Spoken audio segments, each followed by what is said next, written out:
सभी का धन्यवाद। नमस्कार। आज साल 2022 का पहला दिन,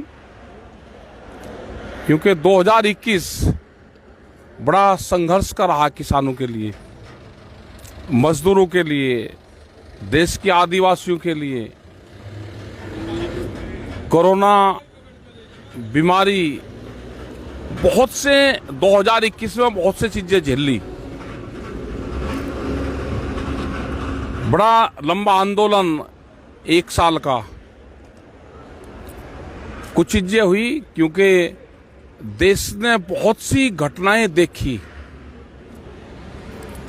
संघर्ष भी किया और कुछ उसमें सफलता भी मिली। आज 2022 का पहला दिन, तो सबके लिए पहले धन्यवाद। सबके लिए नया वर्ष मंगलमय हो, उनको उनके कारोबार में तरक्की हो, उनके जो भी वो बिजनेस कर रहे हैं। खेती किसानी वाले को अच्छी फसल हो, उसके अच्छी पैदावार उसको मिले, उसके दाम मिले, बीमारी से भी बचे। तो ये समस्त भारतीय किसान यूनियन की तरफ से सभी को नववर्ष मंगलमय हो। और आने वाले टाइम पे भारत सरकार से यह अपील है कि जो समझौता हुआ है उस समझौते पे भारत सरकार काम करे। जो फैसले हुए हैं उस पे फैसले पे काम करें। एमएसपी का एक बड़ा सवाल है, उस पे काम करें, उसकी कमेटियां बनाएं। और 2022 में प्रधानमंत्री ने कहा है कि 2022 में आमदनी दुगनी होगी, तो कल से दूसरा दिन है, उस तरफ भी जरूर ध्यान दें प्रधानमंत्री जी। के बहुत दिन पहले कहा कि आमदनी दुगनी होगी। आमदनी दुगनी का पहली सीढ़ी एमएसपी से जाएगी। जो बिहार का किसान 800 रुपये में धान बेचता है, उड़ीसा का किसान 800 रुपये में, जो आदिवासी हैं भुवनेश्वर के पास में उन आदिवासियों के गांव में गए 800 रुपये धान बेचता है, उन पे भी काम करने की जरूरत है। जो सड़क के नजदीक के गांव हैं वे 1200 रुपये तक बेचते हैं। फसलों के रेट आते हैं तो आमदनी कैसे बढ़ेगी? तो इन सब चीजों पे ध्यान दें। जो कमेटी बनेगी उस कमेटी को बना के काम करें।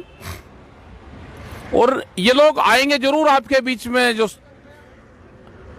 सरकार के लोग हैं, इनसे आमदनी दुगनी कैसे होगी उसका फार्मूला जरूर पूछें। दूध की पॉलिसी, ऑस्ट्रेलिया से दूध आके यहां पे आएगा क्या? देश के पशुधन को खत्म करने का एक षड्यंत्र है। देश का पशुधन खाली दूध नहीं देता, वो खेत की मिट्टी को ठीक करने के लिए फर्टिलाइजर भी देता है। लेकिन दिल्ली की चमकीली कोठियों में बैठने वाले लोग सिर्फ पशु को दूध से ही मापते हैं। वे जो कई मंजिल चिकनी कोठियों में बैठने वाले लोग, उनको ये नहीं पता कि पशु फर्टिलाइजर का भी काम करता है। क्या बाहर की कंपनी से दूध आएगा, देश का पशु बच जाएगा? ये बहुत से सवाल है। नए साल पे इन सवालों पे भी हमारे क्वेश्चन रहेंगे सरकारों से।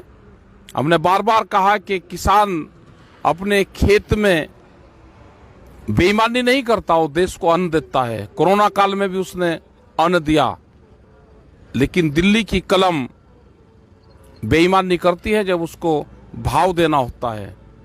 ये सब पता है। आज देश का जो नौजवान है, यूथ है, बेरोजगार होता जा रहा है।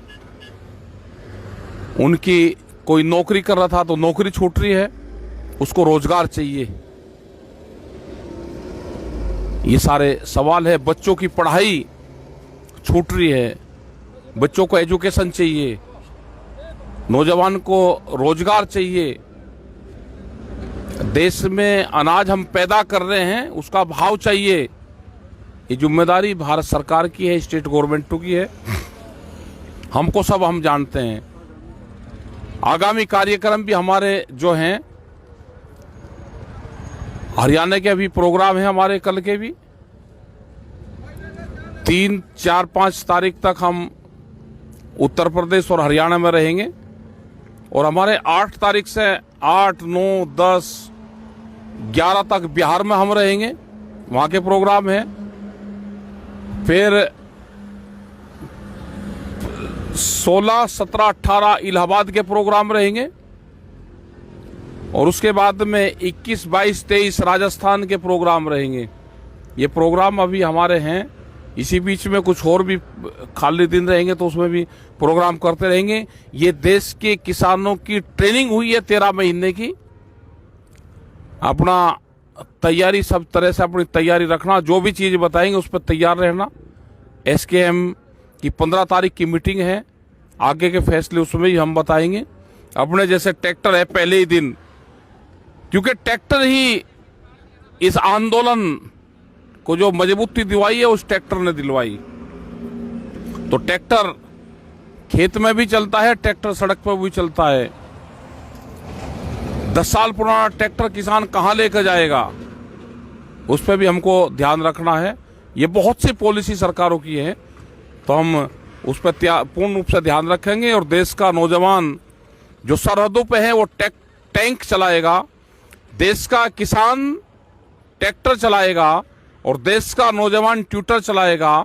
ये ट्रिपल टी ही देश के काम आएगी। सभी का धन्यवाद। जय हिंद, जय भारत।